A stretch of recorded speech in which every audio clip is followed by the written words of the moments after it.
La métropole a beaucoup de compétences qui concernent les 92 communes qui la composent. Est-ce qu'elle en a trop ? Est-ce que vous êtes de ces maires qui voudraient récupérer des compétences ? Oui, très clairement. Ça n'a pas été possible sur le dernier amendement de Martine Vassal, qui a pris une décision qui est courageuse, effectivement, parce que c'est jamais évident que de dire, malgré le résultat, effectivement, à l'échelle de la ville de Marseille, de dire je renonce à mes ambitions au niveau de la métropole. Donc maintenant, on va ouvrir une nouvelle page à l'échelle de cette métropole. Il faut effectivement qu'on arrive à se défaire d'enjeux purement politique à l'échelle de la métropole, et c'est pour ça que je plaide avec beaucoup d'autres maires de la métropole à ce que ce soit pas un élu marseillais qui la préside, pour sortir un peu des débats marseillo-marseillais dans cette institution, parce que même si Marseille occupe naturellement un poids démographique important dans cette métropole, il faut pas oublier qu'il y a 91 communes qui méritent aussi d'occuper le terrain, et je pense que ça permettra peut-être des débats un peu plus apaisés, ce dont beaucoup de maires appellent nos voeux. Donc là, il y a plusieurs candidatures qui semblent, même si rien n'est officialisé.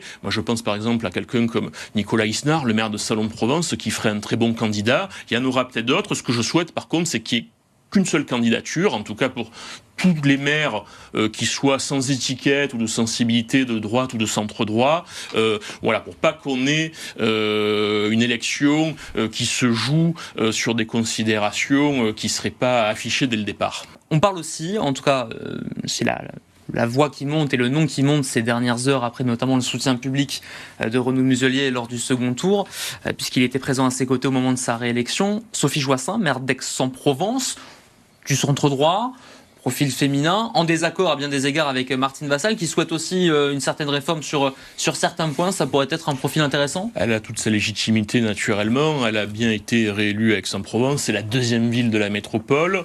Après, moi, ce que je souhaite, c'est que les candidats se mettent d'accord. Pas primaire de la droite à la métropole, quoi. Non, mais sans parler de primaire, mais c'est qu'il y ait une candidature qui représente la sensibilité qui est quand même majoritaire au sein de cette métropole.